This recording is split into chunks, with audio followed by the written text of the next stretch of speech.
নারায়ণ গঙ্গোপাধ্যায়ের লেখা দাম।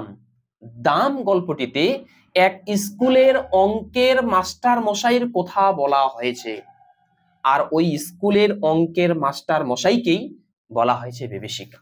দেখো প্রথম লাইন বলেছে, স্কুলে কি বিভীষিকাই যে ছিলেন ভদ্রলোক, আমাদের অঙ্ক কষাতেন। নারায়ণ গঙ্গোপাধ্যায় ও বলছে যে আমরা যখন ওই অঙ্কের মাস্টার মশাইয়ের কাছে স্কুলে অঙ্ক ক্লাস করতাম, তো ওই অঙ্কের মাস্টার মশাই আমাদের অঙ্ক করাতো। আশ্চর্য পরিষ্কার ছিল মাথা, আর আমাদের এই অঙ্কের মাস্টার মশাইটার মাথা একেবারেই পরিষ্কার। তার মানে এটা নয় যে ওর মাথাটা দেখতে পরিষ্কার, অঙ্কের মাস্টার মশাইয়ের মাথার মধ্যে থাকা যে ব্রেন, বুদ্ধি, এটা কিন্তু খুব তীক্ষ্ণ, খুব পরিষ্কার ছিল। যেসব জটিল অঙ্ক নিয়ে আমরা ঘন্টার পর ঘন্টা পণ্ডশ্রম করেছি, এ বলছে নারায়ণ গঙ্গোপাধ্যায়, এ বলছে যেই অঙ্কগুলি আমরা কখনোই মিলাতে পারতাম না, যেই অঙ্কগুলি আমাদের কাছে খুব কঠিন মনে হতো, যেই অঙ্কগুলি আমরা ঘন্টার পর ঘন্টা ওই সমাধানের জন্য চেষ্টা করতাম, সেই অঙ্কগুলি একবার মাত্র তাকিয়ে দেখতেন তার দিকে। অঙ্কের মাস্টারমশাই ওই অঙ্কটার দিকে একবার তাকাতো। যেই অঙ্কটা নারায়ণ গঙ্গোপাধ্যায়, অর্থাৎ এর ডাক নাম ছিল সুকুমার, যে অঙ্কটা সুকুমার ওরা স্কুলে মিলাতে পারতো না, ওই অঙ্কটা অঙ্কের মাস্টারমশাই এসে অঙ্কের প্রশ্নটাতে দেখতেন, এইভাবে প্রশ্নটা দেখতো। প্রশ্নটা দেখে তারপরেই এগিয়ে যেতেন ব্ল্যাকবোর্ডে। প্রশ্নটা দেখে নিল মাস্টারটা, নিয়ে সোজা চলে গেল ব্ল্যাকবোর্ডে। খসখস করে ঝড়ের গতিতে এগিয়ে চলতো খড়ি, আর অঙ্কের মাস্টারমশাই সঙ্গে সঙ্গে বোর্ডে গিয়ে খসখস খসখস খসখস করে সেই খড়িটা দিয়ে সুন্দর করে অঙ্কটা সাজিয়ে দিত। খড়ি বলতে এখানে চোখের কথা বলা হয়েছে। হঠাৎ খড়ি ভেঙে গেলে বিরক্ত হয়ে টুকরো দুটো আমাদের দিকে ছুড়ে দিয়ে তৎক্ষণাৎ আর একটা তুলে নিতেন। অঙ্কের মাস্টারমশাই অঙ্কটা করতে করতে করতে করতে যদি খড়িটা ভেঙে যেত, তো ওই খড়ি, অর্থাৎ আমি চোখ বলছি, ওই চোখের দুইটা টুকরা ছাত্রদের দিকে ছুড়ে দিত। ছুড়ে দিয়ে তারপর বলছি কি, একটু পরেই আমরা রোমাঞ্চিত হয়ে দেখতুম ছবির মতো অঙ্কটা সাজিয়ে দিয়েছেন।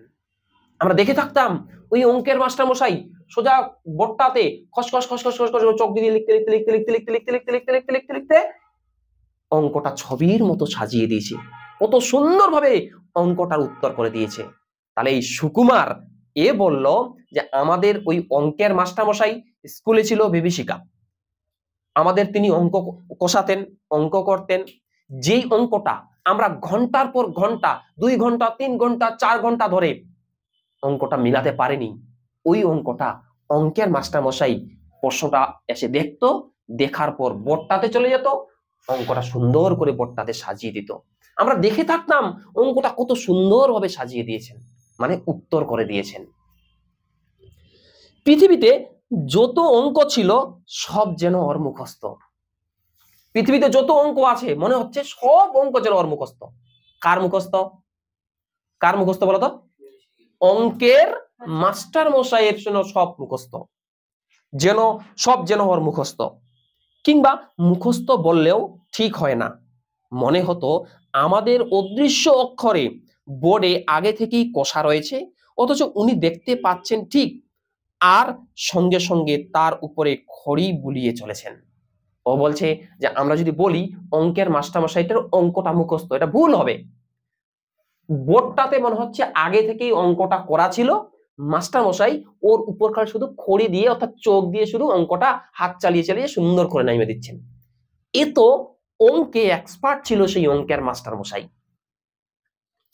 এবার বলছি কি, অঙ্কে যারা 100-র মধ্যে 100 পায় ওর ভয়ে তারাই তটস্থ হয়ে থাকতো। অঙ্কে যারা 100-র মধ্যে 100 পায় ওরাও কিন্তু ওই অঙ্কের মাস্টারমশাইয়ের ভয়ে তটস্থ হয়ে থাকতো। আর আমাদের মতো যেসব অঙ্ক বিশারদদের টেনে টেনে কুড়িয়ে উঠতে চাইতো না, তাদের অবস্থা সহজেই কল্পনা করা যেতে পারে। সুকুমার মানে নারায়ণ গঙ্গোপাধ্যায় ও বলছে যারা অঙ্কে 100-র মধ্যে 100 পায় ওরা পর্যন্ত অঙ্কের মাস্টার মশাইকে দেখে ভয় পায়। আর আমরা হলাম এমন ছাত্র, আমরা হলাম অঙ্কে 20 পাওয়া ছাত্র বা টেনে টুনে কোন রকম 20 পাওয়া ছাত্র।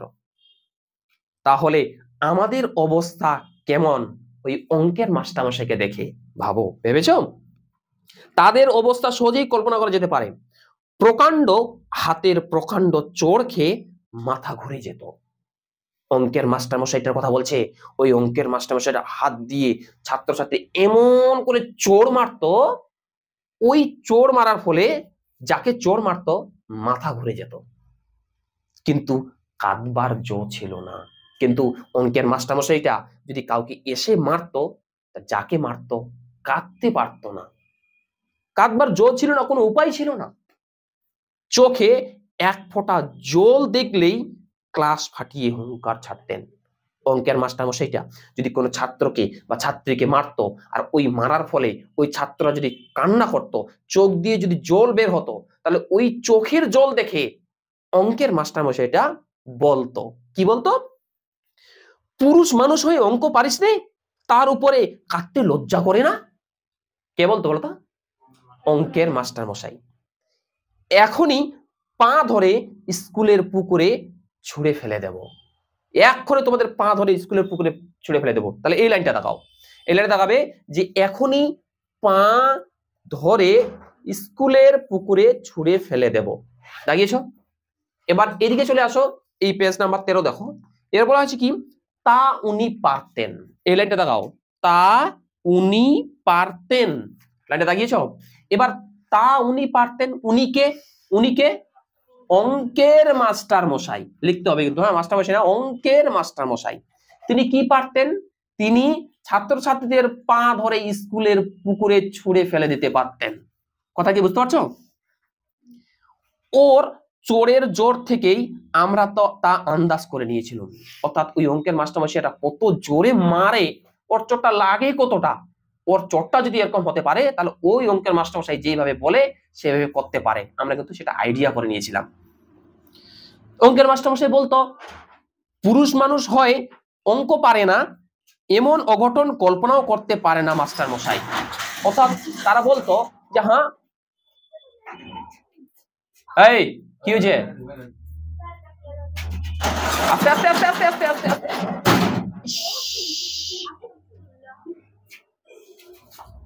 চলে আসো চলে আসো।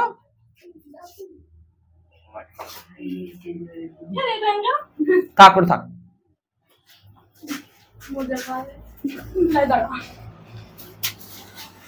তোমরা কোথাও গিয়েছিলে নাকি? ও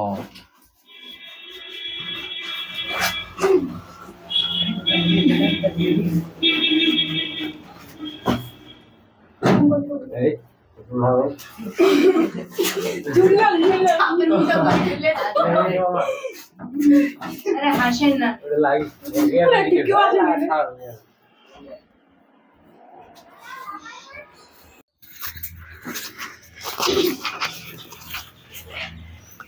তাহলে কি বলছিলাম, সেই অঙ্কের মাস্টার মশাইয়ের কথা। দেখো এখানে কি বলছে যে পুরুষ মানুষ হয়ে অঙ্ক পারে না এমন অঘটন কল্পনা করতে পারে না মাস্টার মশাই। মাস্টার মশাই কিন্তু কখনো ভাবতে পারে না যে পুরুষ মানুষ হয়ে যে অঙ্ক করতে পারে না, এটা মাস্টার মশাইয়ের কথা। ঠিক আছে? বলতেন প্লেটোর দোরগোড়ায় কি লেখা ছিল জানিস? ওই মাস্টার মশাই ছাত্রছাত্রীদের বলতেন, দেখি কল্পনা দাও তো, এই যে এই লাইন দেখাও, এই লাইন দেখাবে, প্লেটোর দোরগোড়ায় কি লেখা আছে জানিস?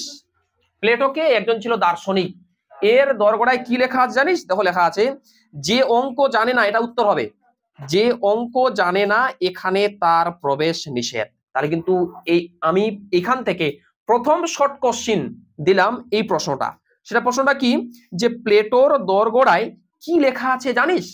প্রশ্ন হবে প্লেটো কে, তাহলে উত্তর লিখবে দার্শনিক ছিল একজন। এবার তার দোরগোড়ায় কি লেখা ছিল, তাহলে উত্তর লিখবে যে অঙ্ক জানে না তার প্রবেশ নিষেধ, এটা উত্তর লিখবে। ঠিক আছে? তারপর লাইনটা দেখাও, স্বর্গের দরজাতেও ঠিক ওই কথাই লেখা রয়েছে, যদি সেখানে যেতে চাস তাহলে। অর্থাৎ অঙ্কের মাস্টারমশাই যখন ছেলেগুলি পুরুষ মানুষ হয়, যখন পুরুষ মানুষরা যখন অঙ্ক পারতো না, অর্থাৎ ছেলে মানুষগুলো ছাত্রছাত্রী যখন অঙ্ক করতে পারতো না, তখন বলতো, এ ছেলেরা, তোমরা ছেলে মানুষ হয়ে অঙ্ক করতে পারিস না? তোমরা কি জানো যে প্লেটোর দোরগোড়ায় কি লেখা আছে? উত্তর হবে, যে যে অঙ্ক জানে না তার প্রবেশ নিষেধ। আবার যদি প্রশ্নটা ঘুরিয়েও দিতে পারে, প্রশ্নটা পরীক্ষা এইভাবে বলতে পারে, স্বর্গের দরজাতেও ঠিক ওই কথাই লেখা রয়েছে।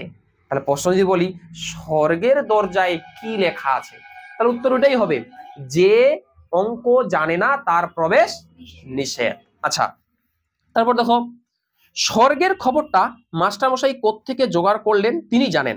প্লেটোকে তার দরজা দিয়ে ঢুকতে না পারলে কি ক্ষতি হবে এ নিয়ে আমরা কোনোদিন মাথা ঘামাইনি।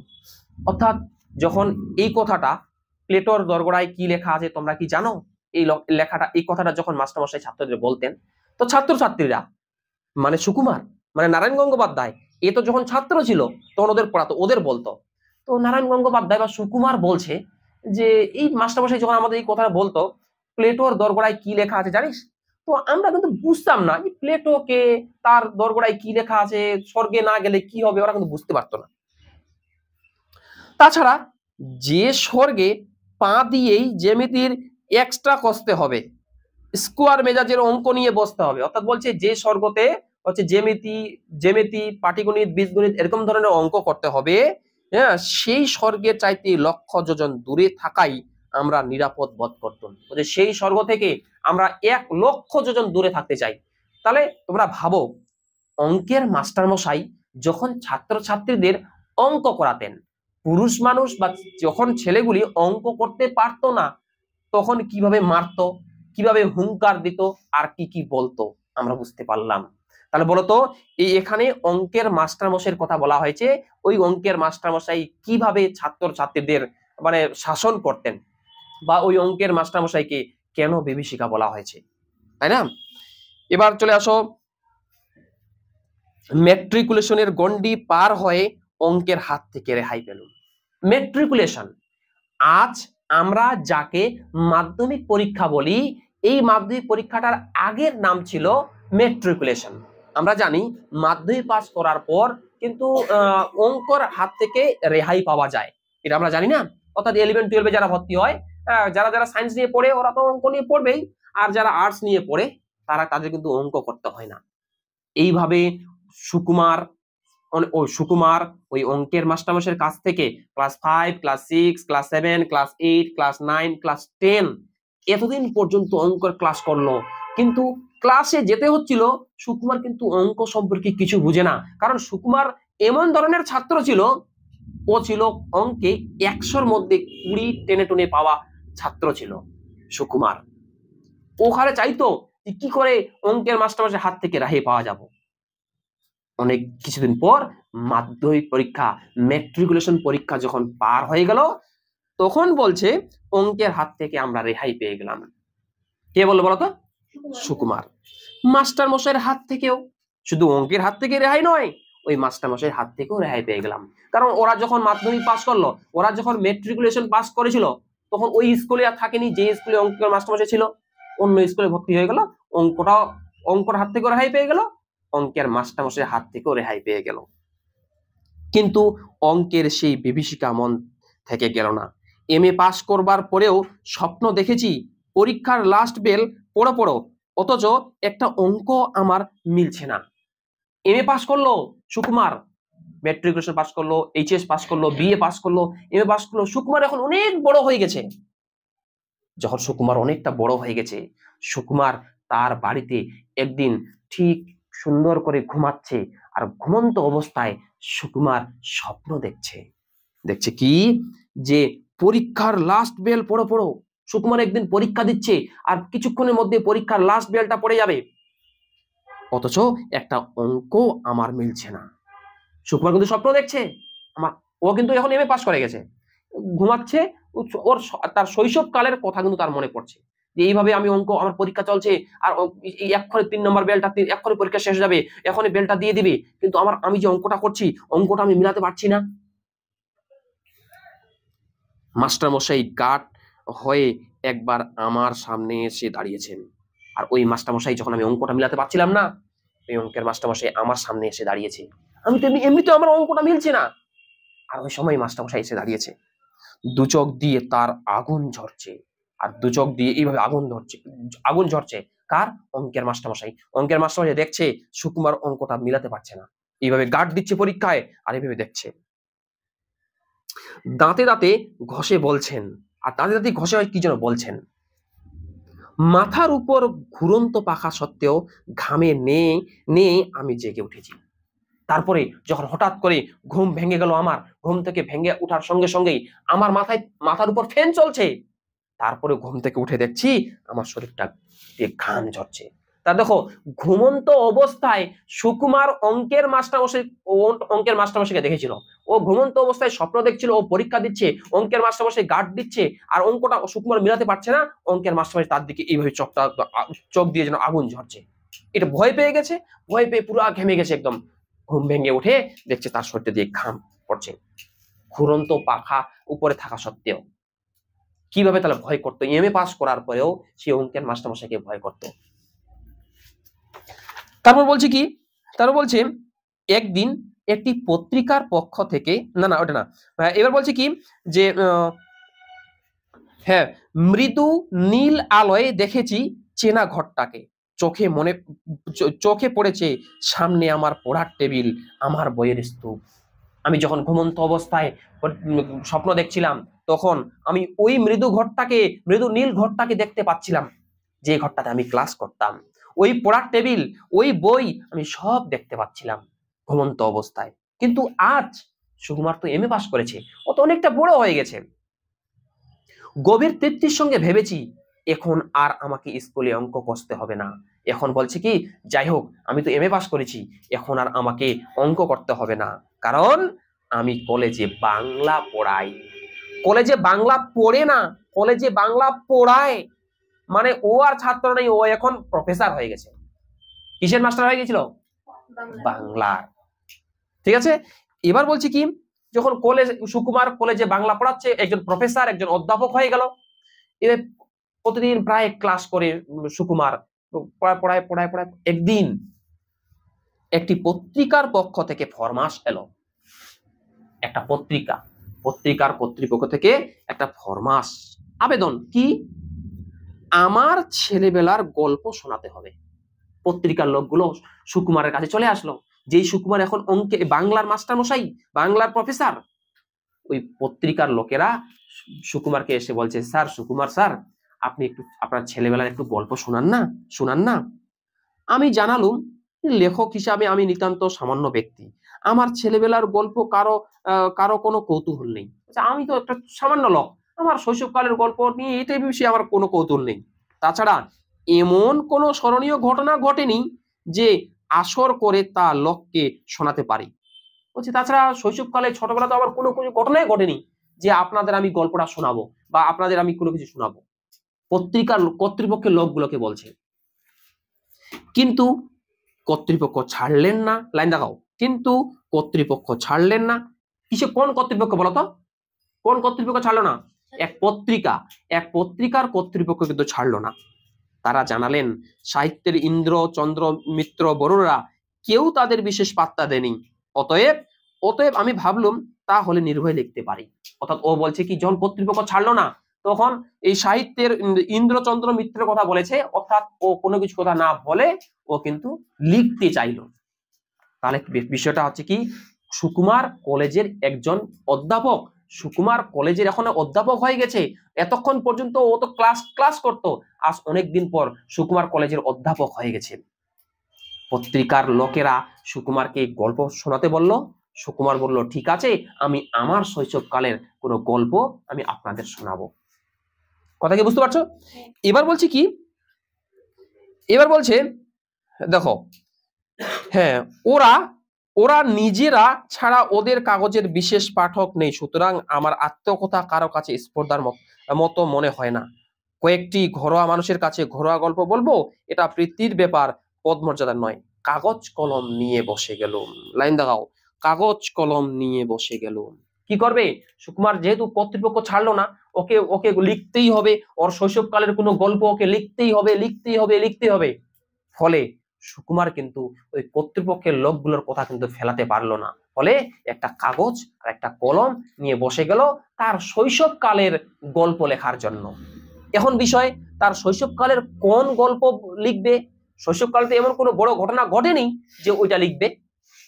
যখন লিখতে বসে তখন বলছেন, মনে এলো মাস্টার মশাইয়ের কথা, লিখলুম তাকে নিয়েই। লাইন দেখাও, লিখলুম তাকে নিয়েই। দাগিয়েছ? অর্থাৎ যখন লিখতে বসে তখন হঠাৎ করে সুকুমারের মনে পড়ে যায় তার অঙ্কের মাস্টার মশাইয়ের কথা। আর অঙ্কের মাস্টার মশাইকে, ওই অঙ্কের মাস্টার মশাইকে নিয়েই সে কিন্তু লিখতে শুরু করলো। কথা কি বুঝতে পারছো? তাহলে এখান থেকে প্রথম কোশ্চিন হবে 3 মার্কের কোশ্চিন, এখান থেকে পড়তে হবে। স্কুলে কি বিভীষিকায় যে ছিলেন ভদ্রলোক, এটা 3 মার্কের কোশ্চিন। ভদ্রলোকটিকে, তার বিভীষিকার পরিচয় দাও, বা তাকে বিভীষিকা বলা হয়েছে কেন, এটা প্রথম কোশ্চিন পড়বে। 3 মার্ক লিখে দাও, 3 মার্ক, এটা প্রথম কোশ্চিন পড়বে এখান থেকে, যতদূর আমি পড়ালাম। ওকে, তারপরে শর্ট কোশ্চিন, এখান থেকে শর্ট কোশ্চিন হবে যে তা উনি পারতেন, উনি কে, তিনি কি পারতেন, ঠিক আছে না, উনি হচ্ছে অঙ্কের মাস্টারমশাই, উনি কি পারতেন? উত্তর হবে ছাত্রছাত্রীদের পা ধরে স্কুলের পুকুরে ছুড়ে দিতে পারতেন, তাই না? আচ্ছা, তারপরে কোশ্চিন হবে, প্লেটোর দোরগোড়ায় কি লেখা ছিল জানিস? প্লেটো কে? একজন ছিল দার্শনিক, ঠিক আছে। যদি বলে প্লেটোর দোরগোড়ায় কি লেখা ছিল, তাহলে উত্তর হবে যে অঙ্ক জানে না তার প্রবেশ নিষেধ।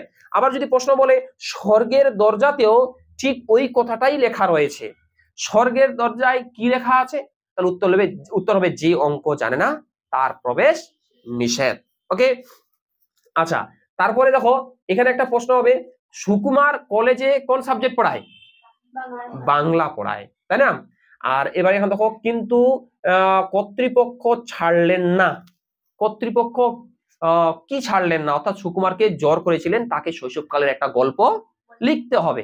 সুকুমার যখন কাগজ কলম নিয়ে বসে পড়ে গেল, তখন সুকুমারের কার কথা মনে পড়েছিল? ও মাস্টার মশাই না, অঙ্কের মাস্টার মশাইয়ের কথা মনে পড়ে গিয়েছিল। লিখলুম তাকে নিয়েই, অর্থাৎ সুকুমার ওই অঙ্কের মাস্টার মশাইকে নিয়েই কিন্তু লিখতে বসলো। কথা বুঝতে পারলাম? তাহলে এখান থেকে এটা পড়বে, কাগজ কলম নিয়ে বসে গেলুম, এই লাইনটা, এটা 3 মার্ক বা 5 মার্ক পড়বে, যার বইয়ে যেমন দেওয়া আছে। কাগজ কলম নিয়ে বসে গেলুম, যার বইয়ে যেমন দেওয়া আছে তোমরা ওইটাই পড়বে। ওকে, আর তারপর দেখো যে লেখা আছে লিখলুম তাকে নিয়েই, 5 মার্ক, ভেরি ভেরি ইম্পর্টেন্ট। এটা লিখলুম তাকে নিয়েই 5 মার্ক, ভেরি ভেরি ইম্পর্টেন্ট। তাহলে আমি এখান থেকে আজকে 3টি কোশ্চেনের পড়া দিলাম। প্রথম কোশ্চেন, স্কুলে কি বিভীষিকায় যে ছিলেন ভদ্রলোক। দ্বিতীয় কোশ্চেন হচ্ছে কাগজ কলম নিয়ে বসে গেলুম। আর তৃতীয় কোশ্চেন, লিখলুম তাকে নিয়েই। এই কয়েকটা কোশ্চেন ভালোভাবে পড়বে। এবার লিখতে বসেছে, লিখছে লিখছে লিখতে বসেছে। এবার বলছে কি, ছবিটা যা ফুটলো তা খুব উজ্জ্বল নয়। অনেক অনেক আগেকার দিনের কথা আর অনেক দিনের পরের কথা ও যখন লিখতে বসেছে, যেদিন লিখছিল তার অনেক দিন আগে ওই মাস্টারমশাই কিভাবে শাসন করত, ওই মাস্টারমশাই কিভাবে অঙ্ক কষাতো, ওইগুলো কথা একটু একটু করে মনে পড়ছে সুকুমারের যখন লিখতে যায়।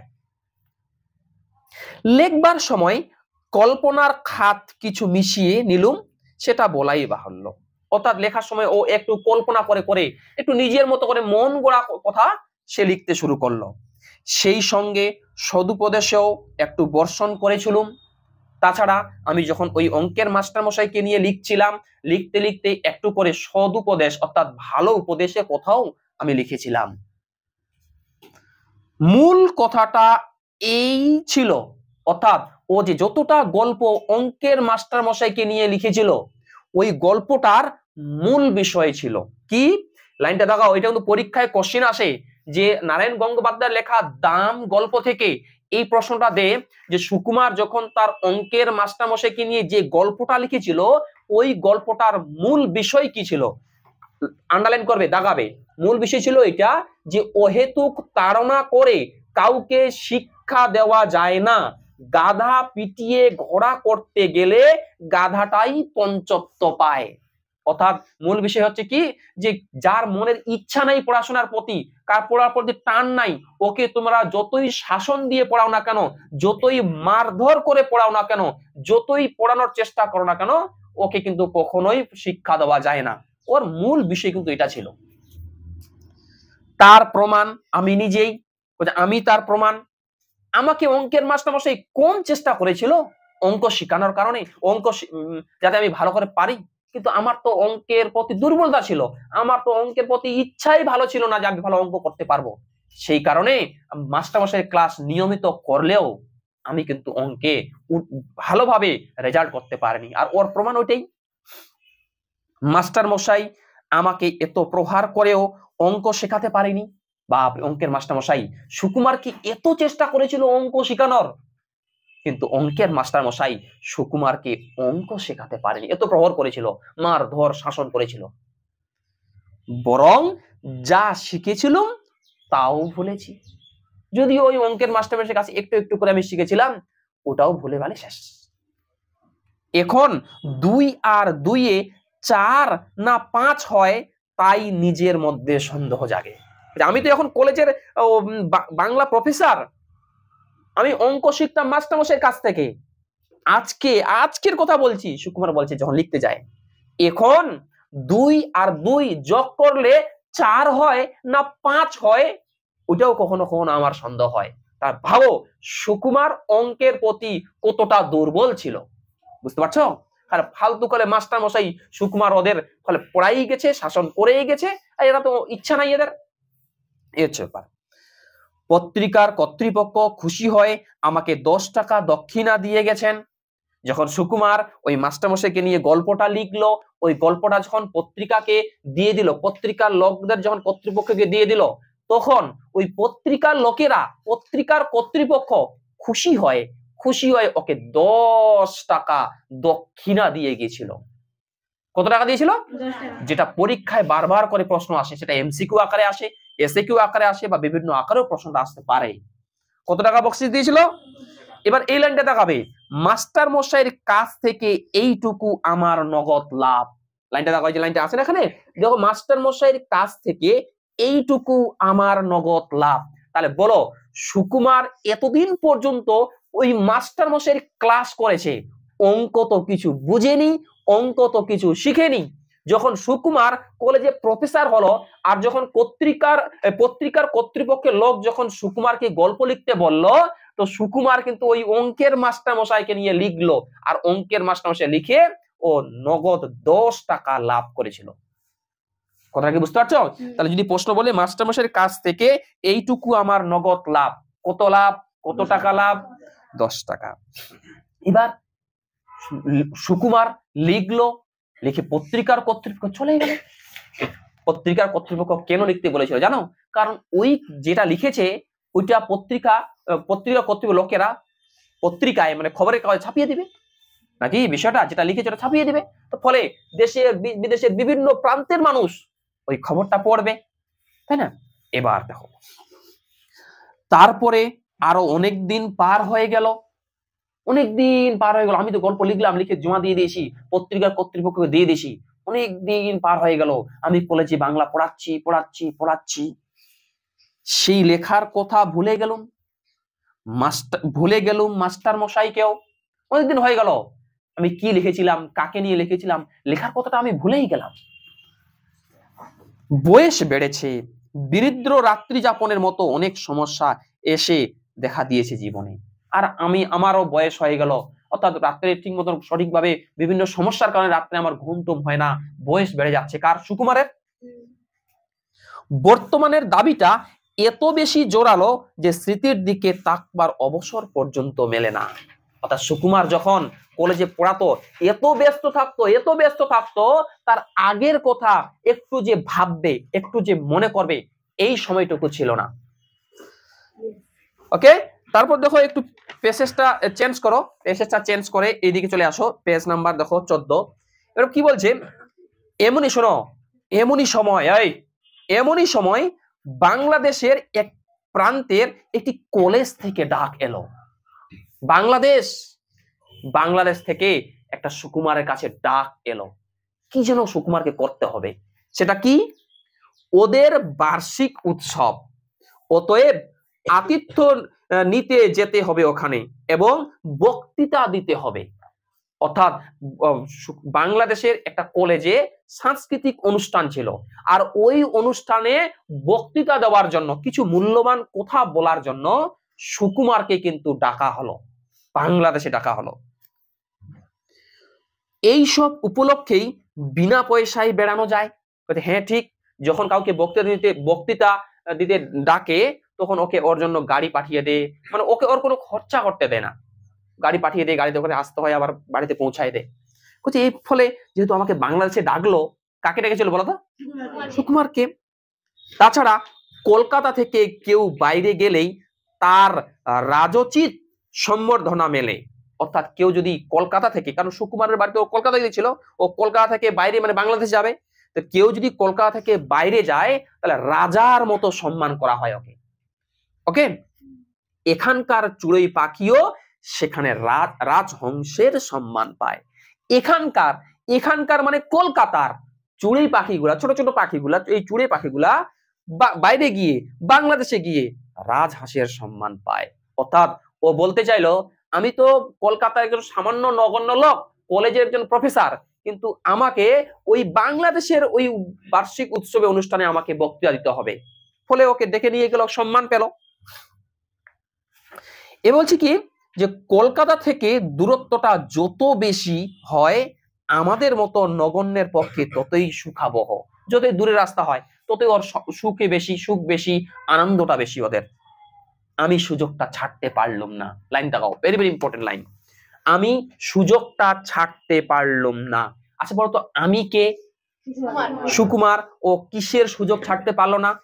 বাংলাদেশ থেকে যে একটা ফরমাস এসেছিল যে ওকে নাকি একটা বার্ষিক অনুষ্ঠানে, বার্ষিক উৎসবে ওকে বক্তৃতা দিতে হবে, ওকে যেতে হবে, এই সুযোগটা সুকুমার কিন্তু হাত ছাড়া করলো না। বুঝতে পারছো তো? আচ্ছা, তারপর দেখো, এবার যখন ওই বাংলাদেশে চলে গেল সুকুমার, বলছে গিয়ে পৌঁছতে চা খাবার আতিথেয়তার উচ্ছ্বাস। আমি যেই কলকাতা থেকে বাংলাদেশে পৌঁছে গেলাম, বাংলাদেশে পৌঁছে সঙ্গে সঙ্গে ওইখানে খাবার দাবার, চা টা, অনেক কিছু একদম।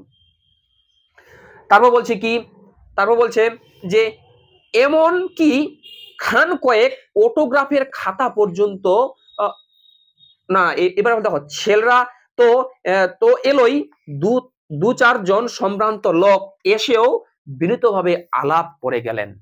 যখন সুকুমার বাংলাদেশে পৌঁছালেন, বাংলাদেশে পৌঁছে তিনি যে ঘরটাতে থাকলেন, ওই ঘরটাতে থাকা মাত্রই একটা দুটা করে ছেলে সুকুমারের সঙ্গে দেখা করতে আসলো। তোমরা ভাবো, আজকে যদি কোনো একটা সেলিব্রিটি আমাদের এখানে আসে, কোনো মনে করো চলে আসলো মহেন্দ্র সিং ধোনি বা শাহরুখ খান বা সলমান খান আসলো, তো অবশ্যই সবাই ওকে অটোগ্রাফ নেওয়ার জন্য খাতায় এগিয়ে দিবে, অনেক লোক জমায়েত হবে। আজকে মমতা ব্যানার্জি যদি আমাদের এখানে আসে, কত ওই সম্মানীয় লোক, ও যদি আসে তো ওকে দেখার জন্য কত লোক জমায়েত হয় না? ওরকম। এবার বলছি কি, এমন কি খান কয়েক অটোগ্রাফের খাতা পর্যন্ত এগিয়ে এলো, ওর কাছে অটোগ্রাফ চাচ্ছে। সুকুমার ভাবছে, বাপ রে, বাইরের দেশে অর্থাৎ বাংলাদেশে এসে আমি এত সম্মান পাচ্ছি, খাওয়ার দাওয়ারের সম্মান, থাকার আয়োজন, আর সুন্দর করে অটোগ্রাফ আমার কাছে চাইছি, আমি এত সম্মানীয় ব্যক্তি। রোমাঞ্চিত কলেবরে আমি স্বাক্ষরের সঙ্গে সঙ্গে বাণী বিতরণ করতে লাগলাম। সবাই যখন সই করতে যাচ্ছে, সই করে নিতে যাচ্ছে, অটোগ্রাফ চাচ্ছে, আমি অটোগ্রাফের সঙ্গে সঙ্গে কিছু উপদেশমূলক কথা বললাম, লিখলাম। ব্যক্তি হিসাবে আমি যে এত মূল্যবান, এর আগে কে ভেবেছিল সেই কথা? আমি ব্যক্তি হিসাবে যে এত সম্মানীয় ব্যক্তি, আমি ভাবতে পারিনি তো। আমি যখন কলকাতায় ছিলাম তখন আমি বুঝতে পারিনি, কিন্তু আমি যখন কলকাতা থেকে বাংলাদেশে আসলাম তখন বুঝতে পারলাম আমি ব্যক্তি হিসাবে এত সম্মানীয়। এবার বাংলাদেশে যেই কারণে এসেছিল, সভা, উৎসব, সাংস্কৃতিক অনুষ্ঠান চলছে, এবার বক্তৃতা দেওয়ার জন্য মাইক আছে এখানে, আর বক্তৃতা দেওয়ার জন্য সুকুমার চলে আসলো স্টেজটাতে। আর স্টেজটাতে এসে সবাই জাকিয়ে বক্তৃতা করা গেল, একদম এমন ভাবে বক্তৃতা করলো, একদম সবাই দর্শক গুলা খুব খুশি হয়ে গেল। কি কি বক্তৃতা দিল?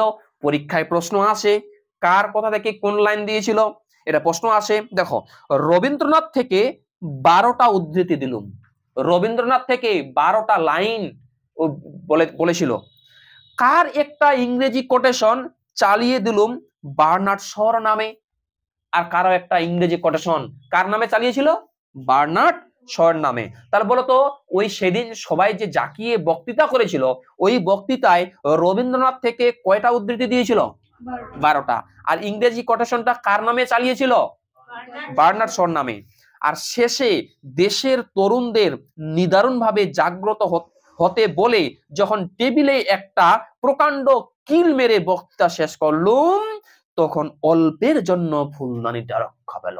মানে বক্তৃতা দিচ্ছে, এই তরুণরা তোমরা জাগো জাগো জাগো, তোমরা জেগে ওঠো, তোমরাই হচ্ছে দেশের ভবিষ্যৎ। বক্তৃতা দিচ্ছে সুকুমার সেদিন, ভবিষ্যৎ, তোমাদেরকে জাগতেই হবে। এরকম করে টেবিলটাতে একটা চোট দিল, আর ওই টেবিলটাতে একটা ফুলদানি ছিল, ফুলদানি পড়ে যাচ্ছিল। এমন সুন্দরভাবে বক্তৃতা দিল, ওকে।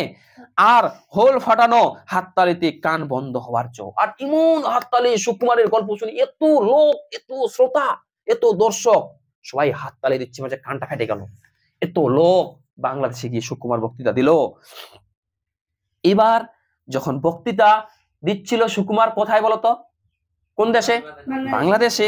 এবার বুড়ো প্রিন্সিপাল পর্যন্ত মুগ্ধ হয়ে আমাকে বললেন, তাহলে ওই যে কলেজটাতে গিয়েছিল, ওই কলেজের যে হেড টিচার, ওইটা প্রিন্সিপাল, ওই প্রিন্সিপাল পর্যন্ত মুগ্ধ হয়ে সুকুমারকে বলেছিল, কি বলেছিল? ভারী চমৎকার বলেছেন আপনি, যেমন সাগর গর্ব তেমনি সুমধুর। আপনার বাপরে, এত গলার আওয়াজ, আপনি যেমন যুক্তি দিয়ে সুন্দর সুন্দর কথা বললেন, ওরকম আবার গলার আওয়াজটা খুব সুন্দর। ওই বাংলাদেশের কলেজের প্রিন্সিপাল সুকুমারকে ধন্যবাদ দিল যে এত সুন্দর বক্তৃতা দেওয়ার কারণে। আমি বিনীত হাসিতে বললুম, আজ শরীরটা তেমন ভালো নেই, তাই মনের মতো করে বলতে পারলাম না। সুকুমার বলছে যে আমার শরীরটা আজকে ভালো নেই, যা বলেছি একটু করে বলেছি। ও তার ভাবো, সুকুমার বলছে আমার শরীরটা যদি ভালো থাকতো তাহলে আর কত সুন্দর করে বলতে পারতাম, তাই না? ওইটাই বোঝাতে চাইলো। এবার বলছে কি, পাশে দাঁড়িয়ে থাকা ছেলেরা বিস্ময়ে চোখ কপালে তুলল। পাশে যে ছেলেটা দাঁড়িয়ে, কোনটা? তো বললাম তো এটা, আমি বিনীত হাসিতে বললাম আজ শরীরটা তেমন ভালো নেই, তাই মনের মতো করে বলতে পারলাম না, এটা বললাম তো। এই কথাটা যখন বলল সুকুমার ওই প্রিন্সিপালটাকে যখন বললো, তখন সুকুমার কি বললো জানো? তখন পাশে কয়েকটা ছেলে দাঁড়িয়েছিল, ওরা চোখটা একদম অপলক হয়ে গেল, চোখটা বিস্ময় অবাক হয়ে গেল, বড় করে দিল চোখটা। কেন? কারণ ছেলেগুলো ভাবছে আজকে নাকি বলে সুকুমারের মানে শরীর ভালো নেই, তাতে এত সুন্দর বক্তৃতা দিল।